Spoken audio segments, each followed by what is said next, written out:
አስተማሪ ግሬድ ሲያበላሽ የቱ ነው? እሱ ነው መምህር። አቤት። ለምንድን ነው የልጅን ግሬድ ያበላሽህባት? ያሰራችሁን ኬት አምጥቼ ነው የምሰጣት። እሷ እንደነገረችኝ ከሆነ ግን አውቀህ ነው ያበላሽህባት። ለምንድን ነው አውቄ ማበላሽባት?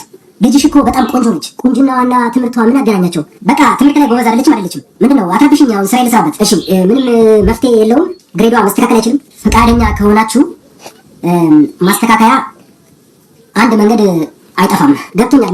ወይ ይበላችሁ። ምንድን ነው የምናደርገው? ይሄ ባለጌ መምህር የሚፈልገው ግሬዱን ለማስተካከል አብሮት የሚተኛ ሰው ይፈልጋል። እማዬ አይሆንም። ታሽ እኔ ለአንቺ ግሬድ ስል አብሬው እሆናለሁ። በቃ እኔ እንደጠፋው እኔ ራሴ አስተካክላለሁ። ችግር የለውም። እኔ እሆናለሁ። አንቺ እንድትሆኛ አላደርግሽ። እኔ እሆናለሁ። ችግር የለውም። እናቴ ለምን ያላደርግም? እኔ እሆናለሁ። አስኝ ምንድነው የምትከራከሩት? በጣም እንጂ ሲጀመር በትምህርት ቤታችን ሕግና ደንብ መሰረት በፖሊሲው መሰረት አንድ አስተማሪ ለግሬድ ብሎ ከተማሪው ጋር አይተኛም ከወላጅ ጋር እንጂ። ኧረ ላሽ ምን ማድረግ ይቻላል? ዳርክ